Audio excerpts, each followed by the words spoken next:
Part 135. Zat al-Salasil.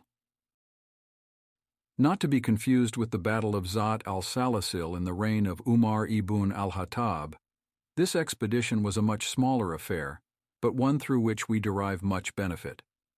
A few weeks after the Battle of Mu'tah, the Muslims attacked the Banu Quzah, who assisted the Banu Ghassan in battle. Amr ibn al-As narrated that the Prophet called him and said, "I wish to appoint you as the leader of an army, and Allah will protect you and grant you many spoils of war." Amr, slightly hurt, replied, "O Messenger of Allah, I did not accept Islam to become wealthy. Rather, I accepted Islam to be a Muslim and to be with you, O Messenger of Allah."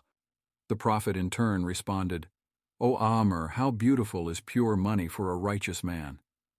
The Prophet clarified that acquiring wealth is completely permissible in Islam as long as the person is righteous, and the money is acquired in a halal manner.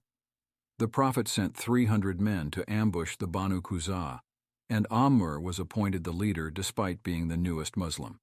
It was perhaps a test from the Prophet to judge Amr's potential as a Muslim leader, just as he was a tribal leader in the era of ignorance. They traveled clandestinely, and Amr refused to even light a fire so as not to attract attention. The companions complained of the piercing cold nights, but Amr refused, threatening that anyone who lights a fire would be pushed into it. When they approached the outskirts of the Banu Quzah, he realized that they were vastly outnumbered and that 300 men were not enough. He then sent a message to the Prophet requesting reinforcements. The Prophet sent 200 men, including the likes of Abu Bakr al-Siddiq and Umar ibn al-Khattab, under the leadership of Abu Ubaidah ibn al-Jarrah. The Prophet instructed Abu Ubaidah, "When you reach your companion, that is, Amr, make sure that you agree and do not quarrel." The reinforcements arrived, and it was time for prayer. As they lined up to pray, an awkward moment transpired whereby both Amr and Abu Ubaidah stepped forward to lead the prayer. Abu Ubaidah was senior to Amr in every regard. He accepted Islam earlier. He was more knowledgeable. He memorized more Quran and with better recitation. He was the elite of the companions and was even amongst the 10 promised paradise. However, traditionally, the leader of the army was also the imam in prayer. Amr instructed Abu Ubaidah to step back, as he was still the leader of the army, whereas Abu Ubaidah was only leading the reinforcements.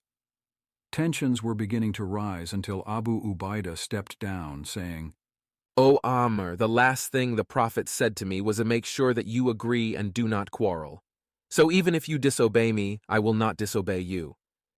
Abu Ubaidah then stepped back and Amr led the prayer and thenceforth the army.